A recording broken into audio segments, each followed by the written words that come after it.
You've managed to successfully find a partner that's obviously, you know, given you almost the perfect life. What advice would you give to single guys, younger guys, and even myself included, who's still learning every day?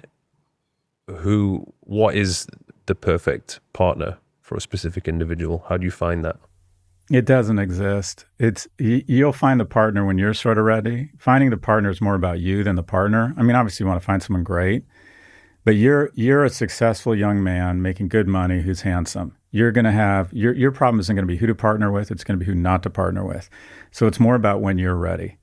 And then the key to a good partnership, I find, is obviously you got to pick the right person, but beyond that, it's the generosity and forgiveness you bring to the relationship. I was divorced.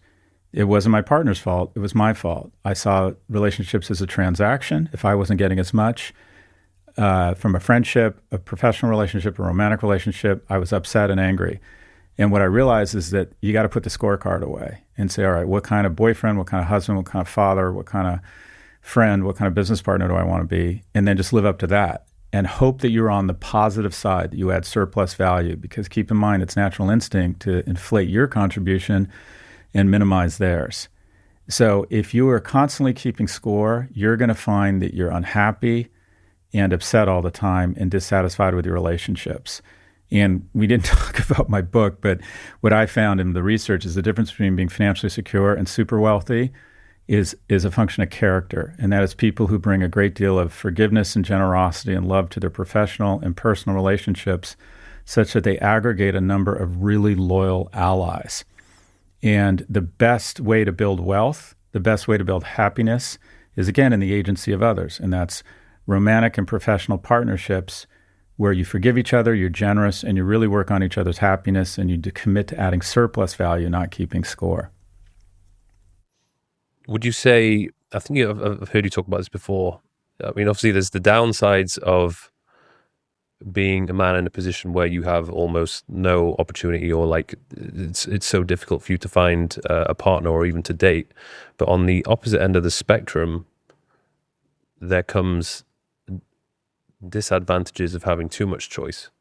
Like if you are that man who is in the top 5%, obviously it's a great position. It's a much better position to be in, but what are some of the negatives that someone like that would face? Well, first off, that's the mother of all good problems, right? Yeah. But look, the bigger, better deal theory, if you're living in New York and you're attractive and have money and you're living in Dubai, you can have a lot of experience and a lot of fun. I would say enjoy it and don't be afraid to spend extended periods of time with one person and see what develops. I don't think you have to, I'm not telling you to get married right away and you can't be happy being single. Enjoy it, take advantage of it. It's a lot of fun, have the fun, but also don't be afraid to go deep with one person and see if you can find something more meaningful. But again, let me finish with where I started. That's a really good problem. It's very good to be Mike in Dubai. Mike, I've got to sign off. I have pivot right now.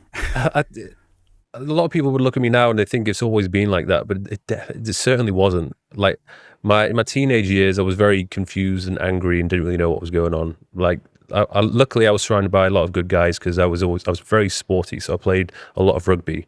So I had a great friendship group. University was a hell of a lot of fun. Probably wasn't for me, but the whole university experience was amazing. I went to Newcastle University, studied economics and business management. And then I was probably a little bit lost for a couple of years, had a load of different jobs. Then I realized the only thing I cared about was the gym. So then I became a personal trainer and then opened up a gym in Newcastle. But I would say for the majority of my 20s, up until probably the age of 28, I had no money. Like I was really struggling for money, but I did take a lot of care of my physical appearance. So I looked the part and I could get dates. But then I realized that if I want to have a chance with a lot of the women who I actually want to be with, I'm going to need to, there's no other way around it. I need to make more money unless I go and move somewhere where a majority of the women don't really care about how much money you have. But in the West, that seems to be, as you said before, like a priority of theirs where you have to be earning at least 100 grand a year. So I went on a mission, just kind of locked myself away for a couple of years and just focused on growing my social media, and then got to the point where I actually had money to spend. And then that's when, in my late 20s, I actually really started to enjoy my life, particularly early 30s. So I definitely feel like I want to enjoy it for a little bit longer, but I do want to start a family and have kids at some point. The last 2 or 3 minutes of what you just said should be a manifesto for young men. And if I could give them any advice, it would be to listen to what you just said the last 180 seconds. First off, moving to another country, it's not that they don't value money. It's just the bar is lower. You can just, if you make $40,000 a year living in Thailand, you're going to be very attractive to mates. The reality is women want economic security and they want someone who's going to protect their children. Economic security is unfairly important for men in a Western society. Your physical fitness and your appearance are hugely important, not only for other people, but for yourself. You see results. And the reason why women are attracted to guys who are physically fit is, in addition to just primal desire, they look at a guy and it says, when they look at you, they say, this guy has discipline. This guy can commit to something. This guy is good. This guy can make a plan. This guy can get out of the house. These are all the attributes to be successful economically and in a relationship. So it's more about having big biceps. It's about the character you bring to having big biceps.